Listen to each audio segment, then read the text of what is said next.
Well, to discuss this further, we're joined by Dr. Gianluca Pescaroli, a lecturer in business continuity and organisational resilience.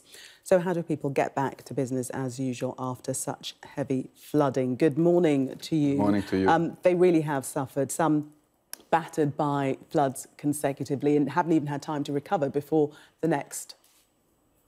Yeah, so what we are seeing now is that there are different issues that we are facing, is that disasters are not natural. They are made by the choice we are doing in everyday life and in policies and in society. So we are seeing that we are continually building in floodplains and we are continually not changing our behavior. So here we are going in a system due to climate change and our dependence on infrastructure where these things become more normal. And we need to create new policy to support people in recovery and to facilitate communication and the flow of information in communities that have been affected. So what we're seeing is a total shame in the sense that people are suffering and we need to create new conditions for facilitated recovery in a system. We'll get more extreme in the next years. So what new conditions are you talking about? Because, you know, how do you minimise the risk to people's homes and businesses in the future? Well, first of all, not building in floodplains. We have the idea that this is inevitable because of housing crisis. This is not true. This is, again, the political choices. And we are exaggerating vulnerabilities, putting people in areas that are known to be at risk.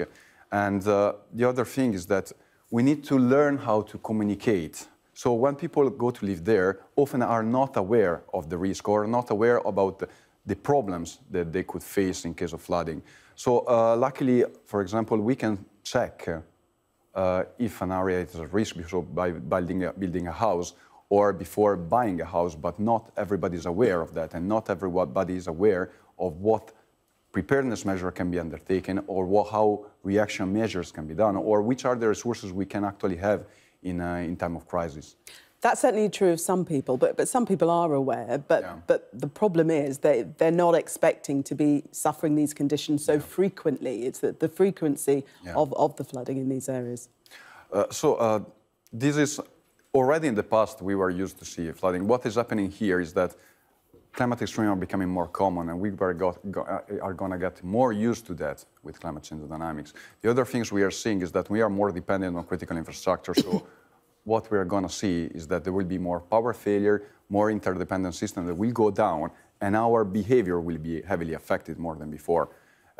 Another point that I want to highlight is that before maybe we were more used to see communities that were sharing information before. With work in mobility, we are often going to new areas that are not actually the one where we had the knowledge to deal with flood risk.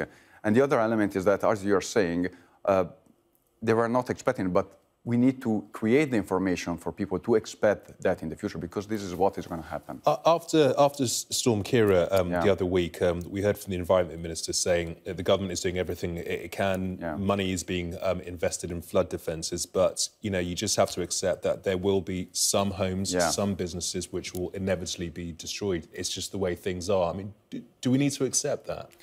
I think so. So what happens with the physical barriers that they fail? Often we say, even if you go around near the Thames Barrier, we built in a lot of floodplains, but trusting a lot physical barriers. Even the government does the best they can, physical barrier can fail. So we need to change our behavior. We need to think in terms of what we can do to minimize disruption, which practice we can adopt. And the role of information here is critical, because we need to support more people, businesses, and also the public sector, like also critical infrastructure like police station, firefighter stations that are in area at risk, and they can be affected too. They are not immune of that. Changing completely the way we conceive, the way we live, and thinking that this thing will happen, and we need to create a society where the culture of disaster reduction is everywhere, where we are thinking in terms of resilience, in terms of adaptation.